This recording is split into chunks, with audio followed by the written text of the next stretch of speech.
안녕하세요. 저는 부천에 살고 있는 40대 초반 남자입니다. 저는 오늘 평생 가슴에만 묻어둔 채 어디에도 꺼내지 못했던 이야기를 익명의 힘을 빌려서 여기에 한번 풀어보려고 합니다. 지금부터 제가 겪은 드라마 같은 이야기를 시작해 보도록 할게요. 한때 저를 웃게도 만들었다가 울게도 만들었던 한 여자가 있었는데요. 제가 그 여자를 처음 만나게 된 것은 대학생 때였어요. 저희는 서로 다른 과였지만 친구를 통해서 우연히 마주치게 되었어요. 제 친구는 저와 다르게 활발한 성격으로 친구가 정말 많았어요. 겹치는 수업이 없던 과랑도 친하면 말 다 한 거 아니겠어요? 친구가 어느 날 갑자기 저를 데리고 갈 곳이 있다고 하더라고요. 태연아, 내가 오늘 너랑 같이 갈 곳이 있어. 아마 너도 가면 엄청 좋아할 거야. 거기 가면 이쁜 여자들도 있다니까? 야, 여자한테 관심 없어. 도대체 어디 가는 건데? 나 낯가려서 분위기 어색하게 만들 것 같은데 그냥 너 혼자 가. 야, 그냥 인맥 넓힌다 생각하고 따라와. 친구 많이 사귀어 놓으면 좋지. 나중에 취업할 때 도움 될 수도 있다니까? 나 믿고 한 번만 가자. 어? 알겠어. 갈게. 갈 거니까 어디 가는지만 말해달라니까. 또 이상한 곳 가는 거 아니야? 그런 곳 갈 거면 나 차라리 집 갈래. 내가 언제 이상한 곳 데리고 갔다고 그러냐. 다 너를 위해서 간 거였지. 그래도 나 덕분에 학교 생활에 대해 좋은 정보 많이 얻고 갔잖아. 안 그래? 막무가내로 끌고 가는 친구와 실랑이를 하던 와중에 약속 장소에 도착했더라고요. 약속 장소는 저희 과 건물에서 꽤 많이 떨어져 있는 무용과 건물이었어요. 친구는 저를 보며 의미심장하게 웃더니 제 팔을 잡고 건물 안으로 들어가더라고요. 수업이 끝난 건지 몇 명만 강의실에 앉아 있었어요. 여자 4명과 남자 2명이 있었는데 그중에 제 친구와 잘 아는 것처럼 보이는 남자가 저희 쪽으로 손을 흔들면서 빨리 오라고 재촉하더라고요. 사태 파악이 다 되기도 전에 얼떨결에 저는 그들의 옆에 앉게 되었어요. 알고 보니 아까 저희에게 손 흔들었던 남자가 제 친구의 고등학교 친구였어요. 간간히 이렇게 모이긴 했었는데 늘 홀수여서 항상 짝이 모자랐다고 하더라고요. 그래서 친구가 짝을 맞추려고 저를 여기에 데리고 온 것이었어요. 저는 처음엔 그 자리에 아는 사람이 친구밖에 없어서 어색하고 숨이 턱턱 막혔어요. 하지만 계속 마주치다 보니 익숙해져서 그런지 자연스럽게 편해지게 되었죠. 저희는 항상 공강 시간이 겹치거나 모든 수업이 마치면 이렇게 8명이서 모여 놀았어요. 저는 원래 낯도 가리지만 말수가 워낙 없어서 있는 듯 없는 듯 조용하게 지냈어요.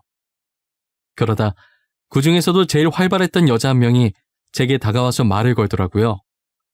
너는 원래 말이 없는 편인 거야? 아니면 아직도 우리가 어색한 거야? 우리 알고 보면 되게 재밌는 애들인데 편하게 생각하고 장난쳐도 돼. 아니야. 너네 안 어색해. 그리고 나 지금 되게 편한 건데? 내가 원래 말이 없는 편이라서 너네 놀고 있는 거 보는 것만으로도 재밌어. 보는 것만 하지 말고 같이 놀자. 너도 우리랑 놀다 보면 재밌어서 매일 만나자고 할걸? 너 나중에 분명 후회한다. 우리랑 진작에 이렇게 놀 걸 하면서 말이야. 그렇게 저는 여자의 리드하에 같이 어울려 놀기 시작했어요. 정말 여자의 말처럼 진작 이렇게 놀 걸 싶더라고요. 저는 점점 여자의 매력에 끌리기 시작했어요. 그렇다고 그녀에게 이런 제 마음을 전할 수는 없었어요.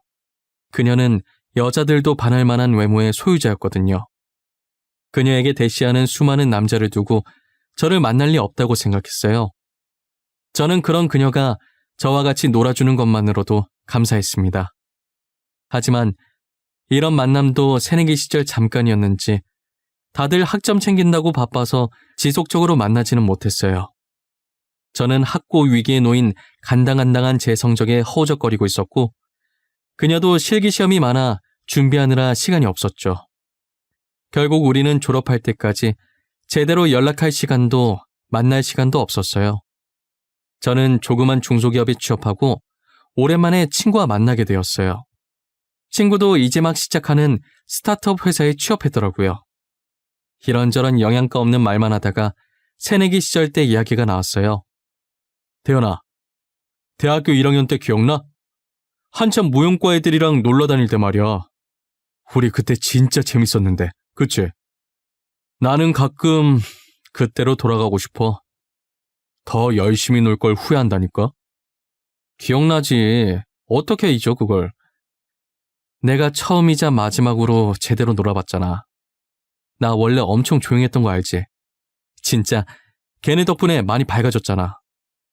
걔네는 지금 뭐하고 있으려나? 간만에 애들한테 연락해봐야겠어.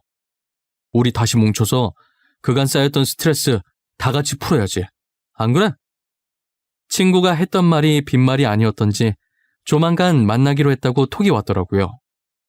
그렇게 몇 년 만에 만난 저희 8명은 새내기 시절로 돌아간 기분이었어요.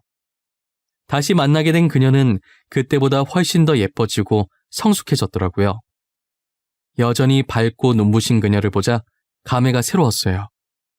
태연아, 이게 몇 년 만이야. 우리 진짜 오랜만이다. 그치? 그동안 잘 지냈어? 요즘 뭐하고 지내? 일 다니고 있어? 지연아, 숨 넘어가겠어. 진정하고 하나씩 물어봐. 나는 남들이랑 똑같이 취업 준비하면서 치열하게 지냈어. 넌 어떻게 지냈어? 난 고생 좀 했지. 무용과 나와서 교수까지 하고 싶었는데 여자 마음 갈대라잖아. 하도 마음이 왔다 갔다 하더니 지금은 필라테스 하고 있어. 너는 그래서 취업 준비 잘했어? 취직한 거야? 취직했지. 조그만 중소기업이긴 하지만 직원들이 다 좋아. 그래서 잘 다니고 있어. 원래 회사 사람들이 좋아야 오래 다닌다잖아.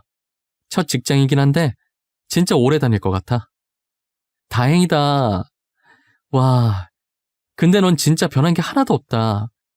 키는 조금 더 큰 것 같네. 그거 말곤 진짜 그대로야. 멀리서 봐도 너라는 거 한 번에 알겠더라니까. 너도 그대로야.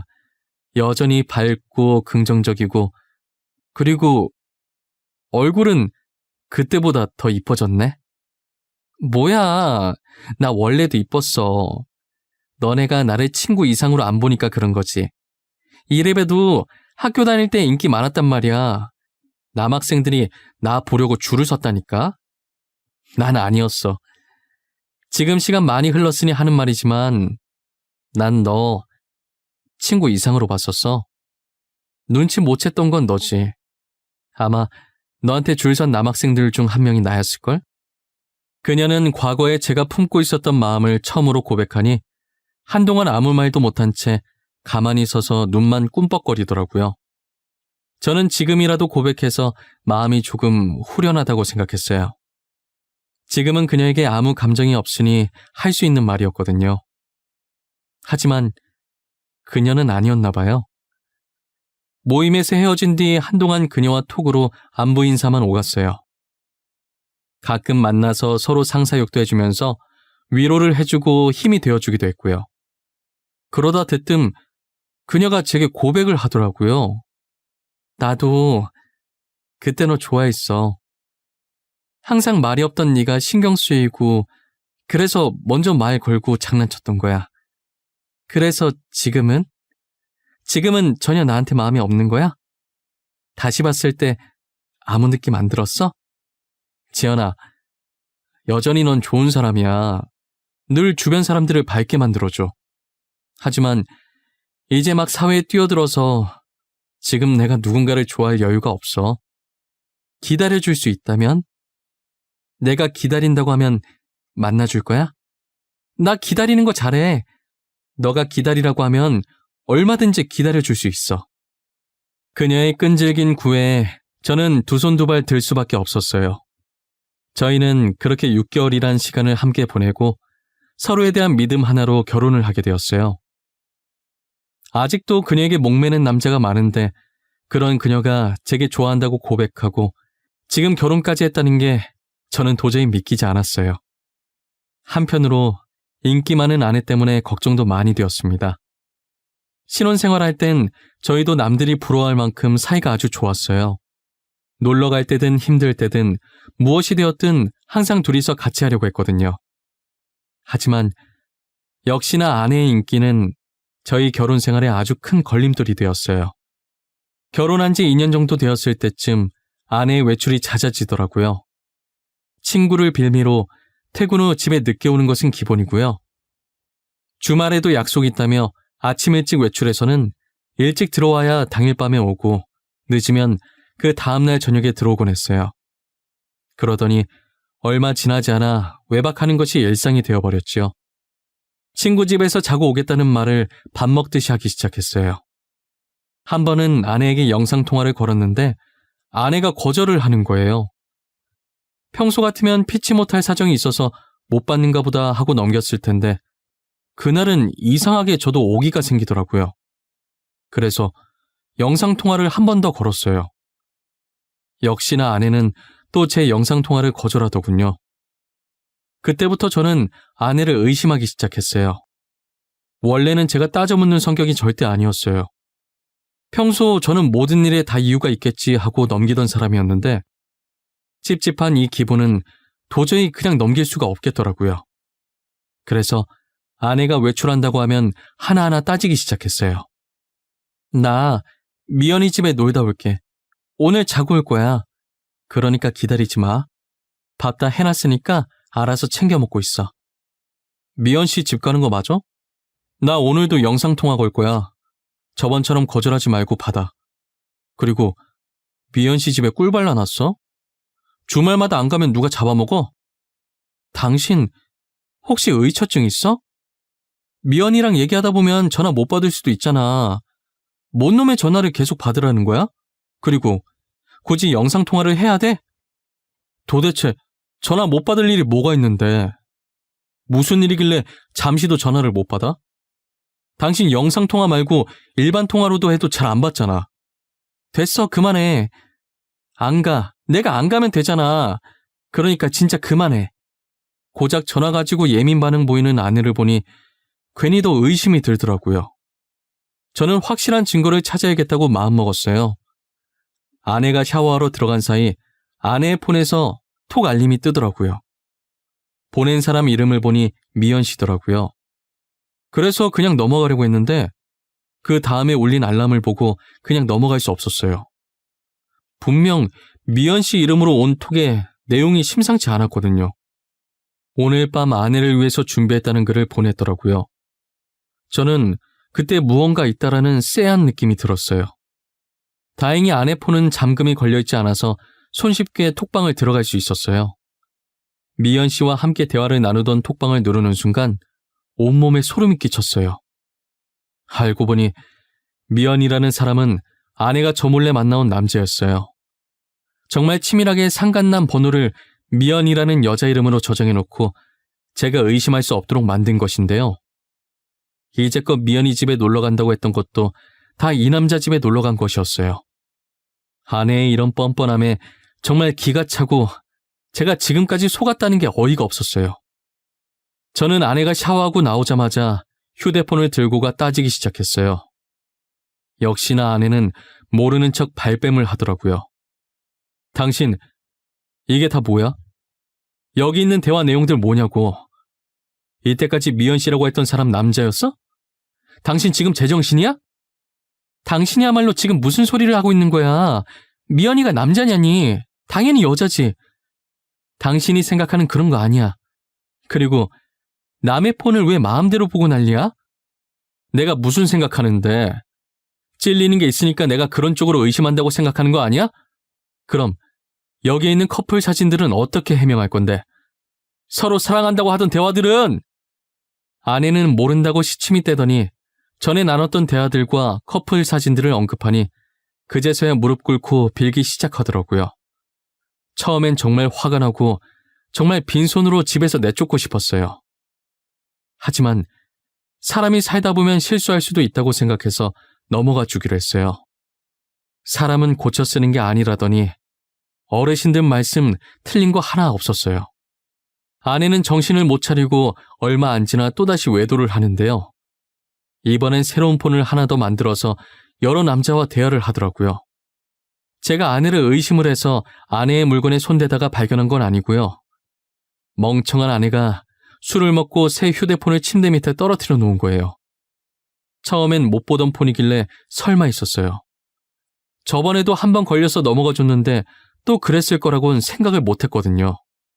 하지만 벌은 남 못 준다고 그 폰으로 남자들과 연락을 주고받고 만났더라고요. 저는 더 이상 참을 수가 없어서 다음날 먼저 출근하고 식탁에 이혼 서류 올려놓고 나왔어요. 아내는 제게 불이 나게 전화하더니 제가 전화를 받지 않자 문자를 보냈더라고요. 자신은 절대로 이혼해 줄 수가 없다고, 누구 마음대로 이혼하냐고 난리였어요.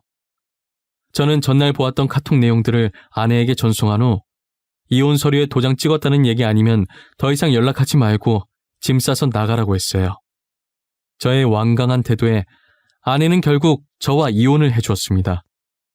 저희는 그렇게 헤어지고 연락이 끊겼었어요.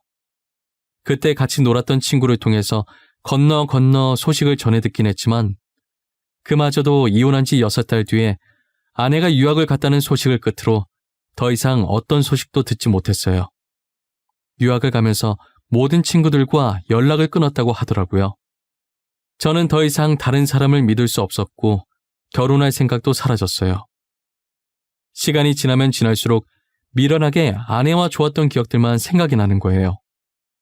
괴로운 마음에 저는 하루하루를 술에만 의존해서 살아갔어요. 그러다 계속 이렇게 살면 정말 죽을 수도 있겠다 싶어서 일을 죽어라 열심히 했어요. 다양한 경험을 쌓아보고 싶어서 정말 안 해본 일이 없었죠. 다니던 회사를 그만두고 빵집부터 시작해서 노가다까지 했었어요. 그러다 3년 후 친구의 추천으로 동네에 작은 개인 카페를 차리게 되었습니다. 저희 동네에 카페가 정말 없었어요. 버스를 타고 2정거장 지나야 하나 있었거든요. 친구는 그 틈을 노리고 카페를 만들어 보라고 권했고 저는 바로 카페를 차렸어요. 사업을 시작하려면 인맥을 넓혀야 한다면서 친구는 저를 모임에 자주 데리고 나갔어요. 확실히 예전에 다녔던 모임들과는 사뭇 다른 분위기의 모임이었어요. 주로 사업을 하시는 분들이 모여있는 자리였거든요. 친구가 성격이 좋아서 학생 때랑 변함없이 그런 사업가 쪽으로도 발이 굉장히 넓더라고요. 친구는 저를 데리고 다니면서 여기저기 인사시켜주기 바빴어요. 저는 인사를 마치고 아는 사람이 친구밖에 없는지라 그냥 구석에 가서 물만 마시고 있었어요. 혼자 있는 제가 안타까웠는지 한 여성분께서 제게 말을 걸어주시더라고요. 안녕하세요. 이런 자리 처음이라 어색하시죠? 저도 처음에 여기 왔을 때 되게 어색했어요. 사실 이 모임에 몇 번 안 나와서 지금도 어색한 건 마찬가지고요. 아, 아까 인사했을 때 화장품 사업하신다던 분 맞으시죠? 반가워요. 저는 제가 이런 자리에 올 거라고는 생각을 못했어요. 어떻게 행동해야 할지도 모르겠고요. 그냥 자연스럽게 사람들이랑 대화 나누시면 돼요. 지금 저희처럼요. 아무 영양가 없는 말이라도 섞다 보면 자연스럽게 친해지게 되어 있어요. 그리고 저는 심연지라고 합니다. 그녀는 제게 명함 하나를 내밀더니 싱긋 웃더라고요. 저는 그러다 문득 전 아내가 떠올랐어요. 제게 먼저 다가와 말 거는 모습과 싱긋 웃는 모습이 전 아내와 상당히 닮아 있더라고요. 하지만 이름과 전체적인 생김새가 전 아내와는 확연히 달랐죠. 그녀는 저와 말도 잘 통하고 성격도 너무 좋아 보였어요. 카페 하신다고 들었는데 하실만 하세요? 카페도 쉬운 건 아닐 텐데. 레시피도 다 외워야 하고 직접 커피도 내리셔야 하고. 그래도 막상 하면 재밌어서 즐겁게 하고 있어요. 손님들이 웃으면서 떠드는 모습 보면 저도 덩달아 기분 좋아지고요. 다행이네요. 즐겁게 일하는 거 쉽지 않잖아요. 그런데 대현 씨, 저는 아까 명함 드렸는데 대현 씨는 저한테 뭐 없어요? 전화번호라든가. 아, 죄송해요. 제가 떠드느라 받기만 했네요. 잠시만요. 혹시나 몰라서 명함 파놓은 게 있어서 들고 왔거든요. 저희는 사업에 대한 얘기를 하다가 자연스럽게 번호를 교환하게 되었어요. 그리고 사업을 핑계로 둘이서 자주 만났고요. 결국 저는 절대 열지 못할 것 같던 마음을 그녀에게 열어주었습니다. 저는 이혼했던 사실을 고백했지만 그녀는 아랑곳하지 않았어요. 저희는 그렇게 2년 정도 만나다가 결혼을 했어요. 지금 아내와 살다 보니 전 아내가 점점 더 생각나더라고요. 보통 전에 만났던 사람과 비슷한 사람을 만난다고 하더니 그 말이 맞나 봐요. 그만큼 아내와 전 아내는 닮은 점이 많이 있었어요. 다른 점이 있다고 한다면 한결같이 저만 봐준다는 점이었죠. 그런데 제가 처음 결혼에 실패하고 하루하루를 술로 살아왔던지라 제 간에 문제가 생겼다는 걸 이제 와서 발견하게 되었어요. 의사는 당장 간 이식 수술이 필요하다고 하더라고요. 저는 아내에게 짐이 되기 싫어서 이 사실을 밝히지 않았습니다. 가족들에게만 조용히 말해서 간 검사를 받았어요. 하지만 저와 간이 맞는 사람이 단 한 명도 없었어요. 그러다 이 소식이 아내의 귀에까지 들어가게 된 것인데요. 간 기증자가 안 나오자 불안한 나머지 어머니께서 아내에게 말한 거예요. 아내는 왜 자신에게 말하지 않았냐고 저를 안고 펑펑 울더라고요. 당장 자기가 검사 받아보겠다고 하면서 집을 나가더라고요. 일주일 뒤 아내의 검사 결과가 나왔고 다행히 아내의 간이 적합하다는 판정이 났습니다. 아내는 제 손을 꼭 쥐고 연신 다행이라고 수술받을 수 있다며 울었어요. 아내의 도움으로 저는 간신히 간 이식 수술을 받을 수 있게 되었는데요. 수술 후 저는 회복 속도가 빨랐지만 반면 아내는 점점 더 상태가 안 좋아졌어요. 아내는 시름시름 마르면서 다 죽어가는 목소리로 제게 건강해져서 다행이라고 하더라고요. 그 모습을 보고 제가 얼마나 울었는지 모릅니다. 아직도 기억에 생생해요. 하지만 아내는 얼마 못 버티고 세상을 떠나고 말았어요. 사망 사유는 위암이었더라고요. 처음 아내가 위암이라는 것을 제가 수술하고 나서 회복하기 전에 어머니가 들었는데 아내는 너무 간곡히 부탁하는 바람에 제게 말을 못했다고 하더라고요. 아내는 본인이 얼마 못 살 거라는 것을 알고 제게 간을 주고 떠난 것이었어요. 그 사실을 알고 아내의 영정사진을 끌어안고 어린아이처럼 엉엉 소리내어 울었어요. 당장이라도 제게 달려와 울지 말라고 제 어깨를 토닥거리며 달래줄 것 같던 아내가 더 이상 이 세상에 없다는 게 정말 믿기지 않았어요. 아내의 유품을 정리하다가 침대에 엎드려 또다시 울기 시작했어요. 얼마나 울었을까. 울다 지친 저는 그대로 잠이 들어버렸어요. 꿈에서 아내는 저를 보며 활짝 웃고 있더라고요. 그러더니 액자를 잘 보라는 말과 함께 사라지더라고요. 잠에서 깬 저는 곧장 침대 옆 협탁에 있던 액자를 꺼내 들었고 액자에 끼워져 있던 편지 하나를 발견하게 되었습니다. 곧 자신이 죽을 것이라는 걸 예감하고 적은 아내의 마지막 편지였어요. 편지 내용엔 이 글을 볼 때쯤이면 자신은 이 세상에 없을 것이라며 그동안 제게 진 빚을 이렇게라도 갚고 떠날 수 있어서 다행이라고 적혀 있었어요. 저는 평소 아내와 사이가 좋았고 한 번도 다툰 적이 없었기 때문에 이 편지 내용이 이해가 안 갔었어요. 하지만 다음 문장을 읽고 바로 이해할 수 있었죠. 알고 보니 아내는 제 전 아내였습니다.